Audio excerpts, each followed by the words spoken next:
Yo, what's up, guys? The Dirty Rat here, and today we're going to be diving into the much anticipated Night Ops update for Gray Zone Warfare. As we all know, this update has been in development for quite some time, and I've had the chance to play a pre release version.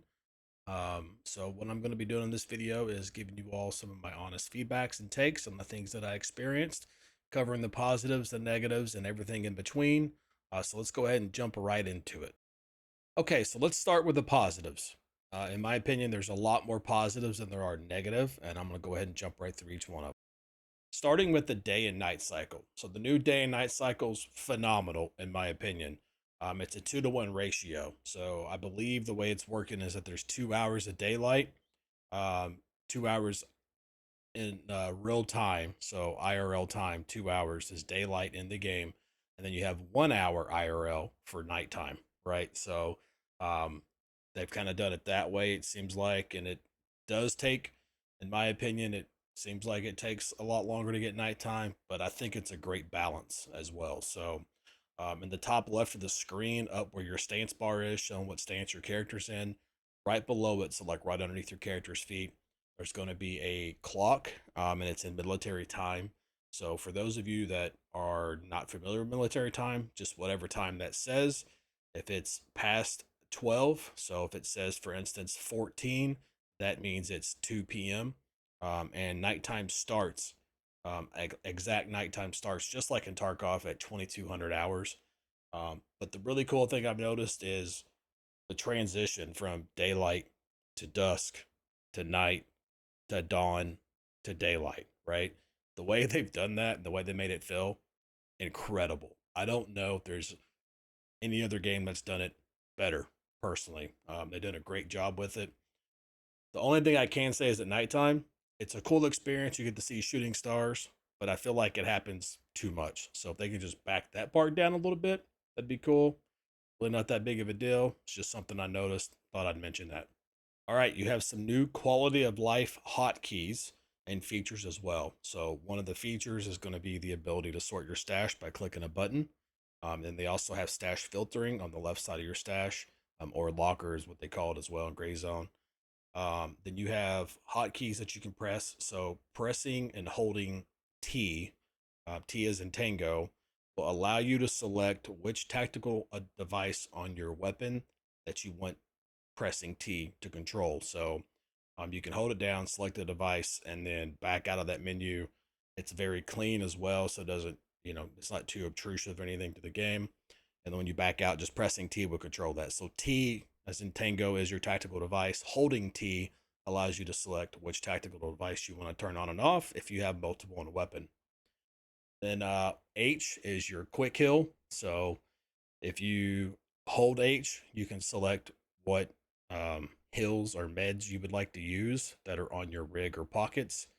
And then just pressing H is the quick button for that. Pressing L, as in Lima, lets you do emotes. And then holding L will allow you to select what emote you want to happen when you press L. And then pressing P, as in Papaw, will allow you to use rations. So if you have any food or water in your bag or rig or anything like that, you can press P and be able to eat or drink on the fly. And then one of my favorites, and I'll show a small little clip of it here, but one of my favorites is the new toggling of the active headset. So every headset I put on was able to do this. You press O on your keyboard and it dampens the sound around you. So basically, it's turning the headset off. So it makes it basically just like you're wearing earmuffs. But if you press O and turn it back on, then it amplifies the sound around you. And then the other thing that's also nice as well with the helicopter times. Helicopters are like a less weight, so they come from a shorter distance and improves the traveling, the experience of getting in and out um, of the mission that you're on. But when you jump on the helicopter, so when you approach it and you press, F or whatever to get on the helicopter, you can actually press L and it tells the pilot to go ahead and leave.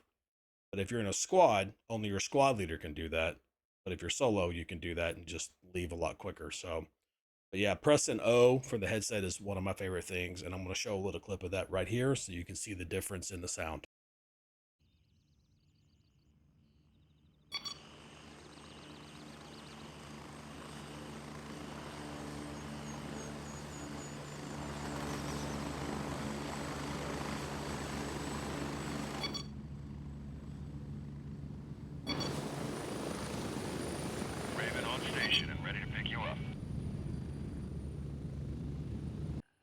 As you can see, that makes a huge difference with the helicopter sound and traveling and being able to hear your buddies in Discord. And the next thing is going to be the night vision. I will say night vision, in my opinion, it's up there. The day and night cycle is like number one. Night vision's number two. The attention to detail that they had on the night vision goggles is insane. The devs reportedly have used real night vision goggles themselves and did like walks with them so they can kind of understand how they worked and some of the details in it. And I mean, it shows. So the way that like the lights look when you're walking through a field and you're heading into the town and just seeing the street lights, the way they reflect off the night vision. They even caught like the little light orbs. If you just like sit there and move your head around, you'll see what I'm talking about. The way the flashlights, turn on and off from the AI and the night vision, did a great job with that. And then even when you get into areas where it's darker or not as much ambient light around, such as like moonlight or something, like if you got into the canopy of the jungle, you'll notice that the night vision seems to be a little bit fuzzier and darker. That's realistic as well. And then somehow, and maybe I'm crazy, maybe it's just me, but I feel like they were able to capture the depth perception part of it too. Most of the veterans that are playing this game, you might know what I'm talking about, or if you've ever worn night vision, you have a lack of depth perception with night vision, just because of the way it works. So to me, yeah, they've done an excellent job on night vision. I'd say A plus on that for sure. Next thing is going to be light sources. Not everyone may be aware, but you now have the ability to turn on lamps inside of a house in the towns, or little oil lamps, or even fire barrels that are around. You can walk up to those and turn them on and off. And then breaker boxes on outside of most of the houses you can go inside of. There's a breaker box that you can shut on or off. And to me, that adds just a new layer of strategy when you're moving through a house. So one of my favorite moments so far was the town hall in the starter town. I found the breaker box on that pretty much by accident, and I thought, what the heck, I'll shut it off. So I shut the lights off in the house and then turned my flashlight on and then walked through the house just clearing out every AI. And that was a cool experience. So good job there as well. And then as far as performance is concerned, granted, we were able to test a version that's going to be like one or two versions behind what's coming out on the 27th of this month, here in just a few days. But overall, the performance was pretty solid. I didn't really experience much lag at all, so that should be a good thing for most of the players out there. I had good frames the whole time. I personally had over 120 frames a majority of the time that I was playing. Okay, so the AI revamping. So you could tell that the AI's been improved, especially at nighttime. So you'll see them turning flashlights on and off. You'll see them patrolling around areas outside of the town, certain like quest locations and stuff. And so you could tell that there's some improvements there. Um, yeah, so that it feels more alive, I guess, is what the words I'm trying to think of here. They do feel more alive overall as far as the way they act, with the day and night cycle and such. All right, new weapons. I personally did not use any of the new AKs. I did use a pistol for a little bit. Pistols do seem to be improved. The 1911 is fun to use, and then the MP5 I used quite a bit. I did enjoy it quite well. It seems that 9mm is improved as well because using the MP5, it didn't seem like it would take an entire mag to actually drop one AI. So they've done a good job with that, and I haven't tried the new AKs yet, but I'm looking to do that soon. So far, the 1911 and the MP5 both are doing well. Now, with as good as this update is, in my opinion, there are some still rough edges and there's some negatives to it that I do have. I'm going to be sharing those with you right now. While performance for me was overall good, I did experience some bugs. Starting with like AI was, kind of teleporting and stuff everywhere the first day, but by the second night I played, it was all corrected and taken care of. So the devs, I will say, even though I'm listing this as a negative, but there are still some bugs. The devs are actively working to get it addressed very quickly.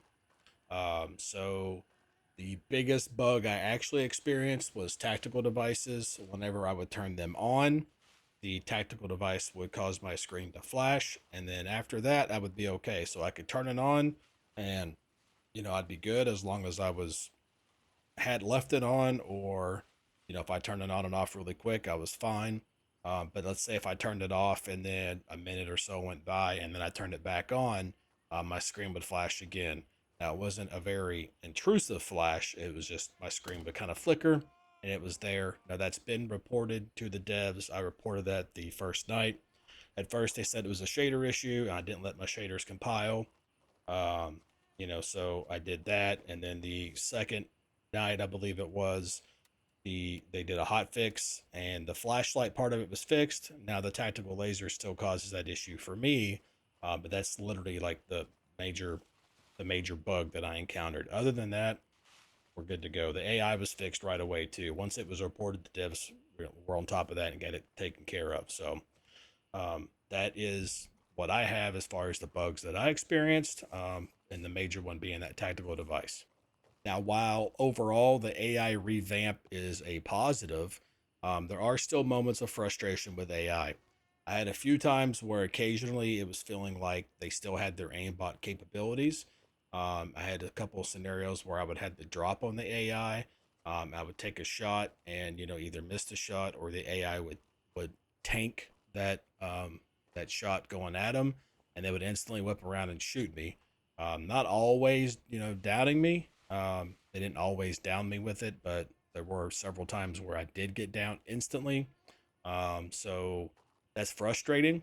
And then it also seems like AI, whenever you're firing a weapon, if you're in an area that's got a lot of AI, you kind of create a swarm. So you fire that weapon, and then AI just kind of starts condensing on your location. And I'm okay with that part, but there was a few of those times where they came around the corner and they would shoot and down me before their weapon was even up into the firing position. The durability system, while I understand why the devs are implementing the durability system, it's to help create that feeling of, your gear mattering to you. Helps create a little bit of a gear fear notion for this game in particular. And I know that there's going to be the ability to repair your items coming in a future patch for the game.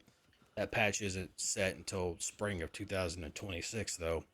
So while I agree with having durability on items, I do wish there was a way to repair that durability, even if it's just with one vendor, like Handshake or even Gunny, just to have the ability to pay to repair that item.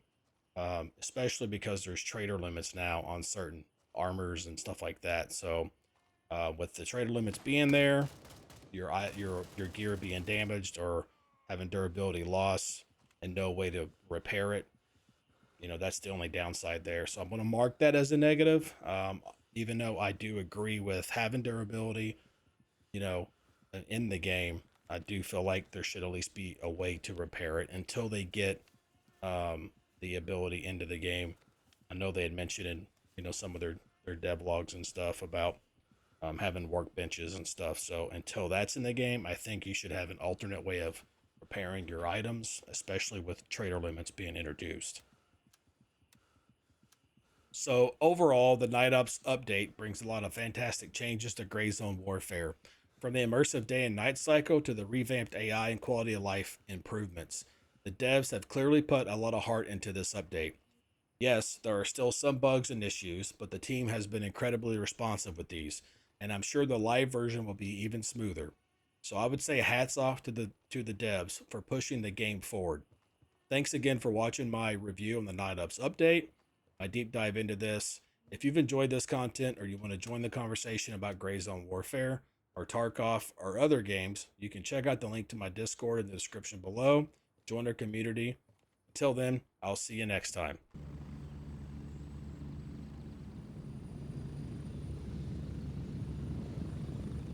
I'm here. Move.